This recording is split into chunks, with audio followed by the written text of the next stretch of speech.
Alright everybody, today I will be showing you how I 3D printed this Escape keycap. First of all the credit for the 3D model goes to this person.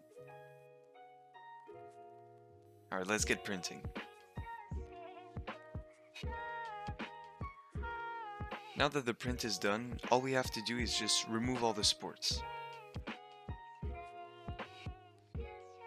And once we're done with that, we can remove our escape key from our Redragon K551 and replace it with the one we just made. And here's how it sounds compared to the old one.